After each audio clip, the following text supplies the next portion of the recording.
Welcome to my YouTube channel Asafis Abhimanyu. আপোনালোকক স্বাগতম জনাইছো আৰু আজি মই গোৱালপাৰা জিলাৰ থুপজাৰাত অনুষ্ঠিত আন্তঃজিলা মহিলা ফুটবল দলৰ কোকৰাঝাৰ আৰু ৰঙিয়াৰ মাজত অনুষ্ঠিত হোৱা খেলখনৰ জয়ীসকলৰ কিছু আনন্দৰ ভিডিঅ দেখিবলৈ ওলাইছো আৰু এই দুপক্ষৰ খেলাৰ মাজত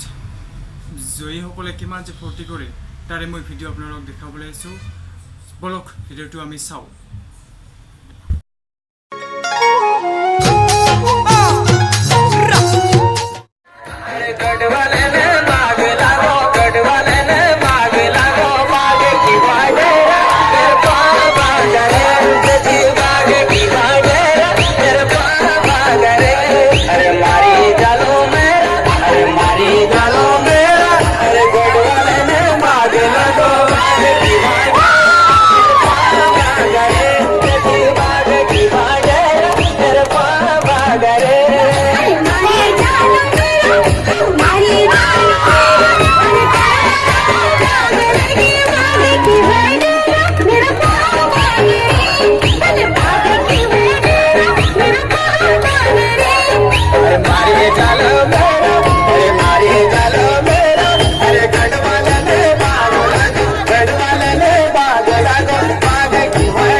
চালে ৰাইসকল ভিডিঅটো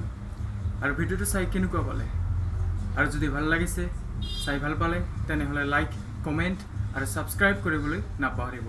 আৰু শুনা ছাবস্ক্ৰাইব কৰি দিলে লগতে বেল আইকনটো টিপিবলৈ নাপাহৰিব আজিলৈ এৰিছোঁ